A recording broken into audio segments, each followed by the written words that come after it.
ফের অ্যাকশনে গিয়ে আক্রান্ত পুলিশ। ফের পুলিশকে লক্ষ্য করে গুলি চালানো দুষ্কৃতীরা। ফের রক্ষকই আক্রমণের শিকার। এবার ঘটনাস্থল মালদার কালিয়াচক।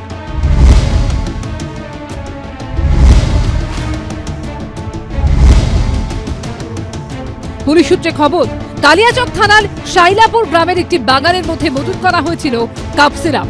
গোপন সূত্রে খবর পেয়ে বুধবার রাতে সেখানে অভিযান চালায় পুলিশ।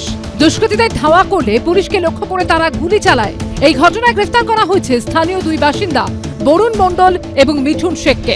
ধৃতদের কাছ থেকে একটি 7mm পিস্তল ও একটি ম্যাগাজিন, 2 রাউন্ড লাইভ কার্তুজ এবং একটি গুলির খোল উদ্ধার করেছে পুলিশ। তৃণমূলের আশ্রিত দুষ্কৃতীরা পুলিশকে দেখে বিন্দুমাত্র ভয় পাচ্ছে না। এই যে এই ভয়াবহ অবস্থা, মালদা জেলার কাউন্সিলর খুন হচ্ছেন, তৃণমূলের অঞ্চল সভাপতি খুন হচ্ছেন, এত অস্ত্র দুষ্কৃতীরা কোথা থেকে পাচ্ছে? এটা পুলিশের কি কোনো গোয়েন্দা রিপোর্ট নেই? কোন বর্ডার দিয়ে কোথা দিয়ে অস্ত্র ঢুকছে, বিহার থেকে কিভাবে অস্ত্র ঢুকছে, এটা তো সমস্তটাই পুলিশের কাছে রিপোর্ট থাকা দরকার। কিন্তু পুলিশের গোয়েন্দা বিভাগের কাছে কোনো খবরই থাকছে না। দুষ্কৃতের কাছে অস্ত্র পৌঁছে যাচ্ছে, তারা তৃণমূলের নিজেদের দলাদলিতে গুলিগলা করছে, পুলিশকে গুলি করছে, ভয়ভীতের কোনো ব্যাপারই নেই। বাংলার পুলিশ নিজের জীবন বাজি রেখে কাপ সিরাপের ইনফরমেশন পেয়ে যখন প্রায় 100 বোতল কাপ সিরাপকে সিজ করছে, আর্মস রিকভারি করছে, বাংলায় রুল অফ ল মুখ্যমন্ত্রী মমতা বন্দ্যোপাধ্যায়ের নেতৃত্বে এস্টাবলিশড আছে বলে পুলিশ এইভাবে চিরুনি তল্লাশি চালিয়ে এইভাবে সমস্ত ধরনের অপরাধীদেরকে গ্রেপ্তার করছে।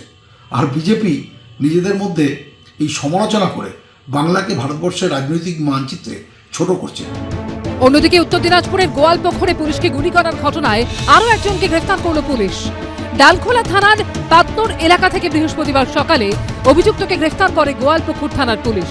পুলিশ সূত্রে খবর, ধৃতের নাম হবিবুর রহমান। তার বাড়ি বিহারের কাটিহার জেলার বলরামপুর এলাকায়। অভিযোগ, পুলিশের এনকাউন্টারে নিহত পলাতক বন্দী সাজ্জাক আলমের হাতে আগ্নেয়াস্ত্র পৌঁছে দেওয়া এবং পালানোর জন্য মোটর বাইকের ব্যবস্থা করতে টাকা জোগাড় করেছিলেন হবিবুর। 15 তারিখ আদালত থেকে ফেরার সময় পাঞ্জিপাড়া মোড়ের কাছে শৌচাগারে যাওয়ার অছিলায় পুলিশের বাস থেকে নেমে পুলিশকে এলোপাথারি গুলি করে পালায় সাজ্জাক। সিসি ক্যামেরার ফুটেজে ধরা পড়ে তার পালানোর ছবিও। পুলিশ সূত্রে দাবি, পুলিশকে গুলি করে পালিয়ে গোয়ালপুকুরের শ্রীপুর সীমান্ত লাগোয়া কিচকটোলা গ্রামে গা ঢাকা দিয়েছিল সাজ্জাক। তদন্তে নেমে পুলিশ জানতে পারে ভোরের দিকে বাংলাদেশ পালানোর ছক ছিল সাজ্জাকের।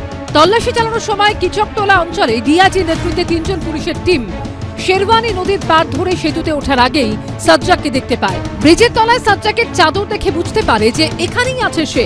এরপর ব্রিজের ওপর থেকে সাজ্জাককে আত্মসমর্পণ করতে বলায় সাজ্জাক পালাতে থাকে। পালাতে পালাতে পুলিশের ওপর গুলি চালায় সে।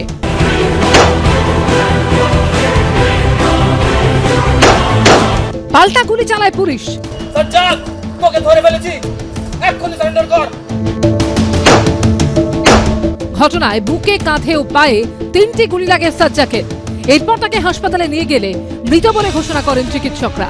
গোয়ালপুকুরে পুলিশের উপর হামলা চালানোর ঘটনায় এর আগে শেখ হযরত আব্দুল হোসেনকে গ্রেফতার করেছে পুলিশ।